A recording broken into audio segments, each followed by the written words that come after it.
السلام علیکم۔ درود و سلام اس پاک ہستی پر جو تخلیق کائنات کا سبب ہے۔ السلام علیکم ناظرین، میں ہوں حکیم طاہر ندیم۔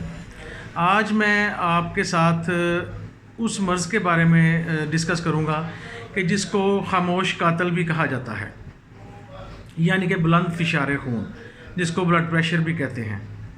بلڈ پریشر ایک ایسا موذی مرض ہے جس میں مریض کو پتہ بھی نہیں چلتا، بعض اوقات سوتے ہوئے یا کسی وقت بھی اس کا بلڈ پریشر ہائی ہوتا ہے، اور اگر اس کو پتہ نہ چلے، پراپر ٹریٹمنٹ نہ ہو تو اس کے سائیڈ ایفیکٹس اتنے ہیں کہ بندہ خدا نہ خواستہ فالج کا شکار ہو سکتا ہے۔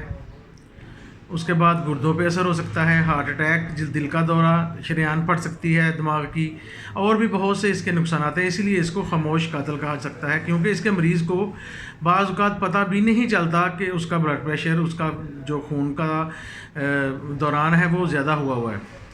آج میں آپ سے ایک بیش قیمت اور اچھا آسان نسخہ شیئر کروں گا۔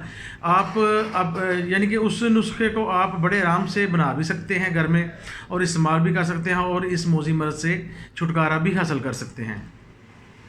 اب اس میں چند احتیاطی تدابیر ہیں۔ اس میں یہ ہے کہ آپ چکنائی کا استعمال بالکل کم کریں۔ اس کے بعد آپ جو ہے وہ نمک کا استعمال کم کریں، اور خوراک جو ہے وہ گھر میں بنی ہوئی استعمال کریں۔ جنک فوڈز، پیزے، برگر، بوتلیں، اس طرح کی چیزوں کا استعمال ترک کر دیں، اور سیر کو اپنا معمول بنا لیں۔ اس سے آپ کافی حد تک اس مرض سے حفاظتی طور پر بچ جائیں گے۔ اس میں ایک بڑا سمپل سا میں آپ کو علاج بتاتا ہوں۔ عام طور پہ گھروں میں سوکھا دھنیا، جسے سوکھا دھنیا کہتے ہیں، سوکھا دھنیا بالکل ہمارے کچن کی ضرورت ہے اور ہمارے پاس پڑا ہوتا ہے، آپ وہ لے لیں۔ اس کے بعد سوکھے دھنیا کے بعد آپ چھوٹی الائچی، جس کو سبز الائچی کہتے ہیں، گھروں میں عام پڑی ہوتی ہے، آپ اس کو لے لیں۔ تیسری چیز جو ہے وہ ہے سندل سفید، آپ کو پنساری سے بڑے آرام سے مل جائے گا۔ سندل سفید یعنی کہ سوکھا دھنیا، سبز الائچی اور سندل سفید، تینوں چیزیں لے کے، ایک چیز ہے یہ میں آپ کو دکھا رہا ہوں، اس کو کہتے ہیں چندن بوٹی۔ یہ بڑے آرام سے آپ کو جو ہے نا وہ مل جائے گی پنساری سے، اس کو بھی لے لیں۔ اب یہ چاروں چیزیں آپ نے لینی ہیں ہم وزن، مثلاً 25 گرام چاروں چیزیں لے لیں، تو یا 50 گرام، جتنی آپ ایزیلی لے لی۔ اس کے بعد ان کو آپ نے باریک کوٹ لینا ہے، بالکل پاؤڈر کی طرح سفوف بنا لیں۔ جب یہ پاؤڈر بن جائے، اس کے کیپسول بڑے آرام سے مل جاتے ہیں، وہ بھر لیں بڑے سائز کے کیپسول۔ ایک کیپسول کو صبح استعمال کریں، ایک کیپسول کو رات کو سوتے وقت استعمال کریں۔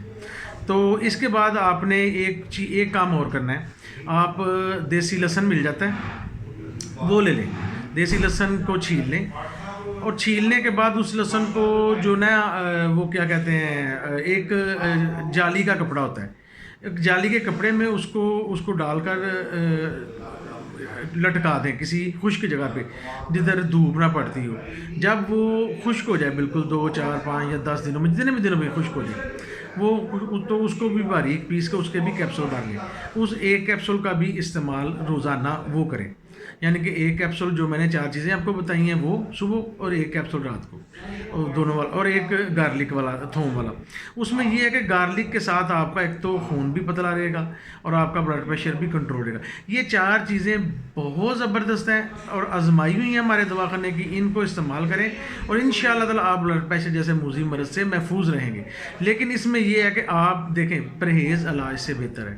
پرہیز آپ نے لازمی کرنی ہے، کیونکہ پرہیز کریں گے تو دوائی بھی اثر کرے گی۔ اس کے ساتھ سیر کو معمول بنا لیں، 5 وقت کی نماز باقاعدگی سے ادا کریں، وضو کا اہتمام کریں، اور ہاں ایک اور چیز جو ہم نے آج کل چھوڑ دی ہوئی ہے، وہ سنت بڑی پیاری سنت ہے، آپ مسواک کا استعمال کریں۔ اس سے آپ کے دانت بھی مضبوط رہیں گے، آپ کا نظام بھی ٹھیک رہے گا، جگر بھی ٹھیک رہے گا، اور آپ کا بلڈ پریشر بھی کافی حد تک ٹھیک رہے گا۔ لیکن یہ چیزیں آپ استعمال کریں، اور اس کے بعد میری آپ سے درخواست ہے کہ آپ مجھے دعاؤں میں ضرور یاد رکھیں۔ میں آپ کی دعاؤں کا طلبگار ہوں، اور ساتھ ہی ساتھ میرے چینل کو سبسکرائب کر لیں، اور اس کو بیل آئیکن کو دبا دیں، کیونکہ آنے والے دنوں میں بہت اچھی معلوماتی ویڈیوز جو ہیں وہ شوٹ کرنے والا ہوں، تاکہ وہ آپ کو بخیر ہو، بلکہ بالکل صحیح طریقے سے آپ کے پاس پہنچتی جائیں، اور اللہ آپ کا حامی و ناصر ہو۔ آپ کی دعاؤں کا طلبگار حکیم طاہر ندیم۔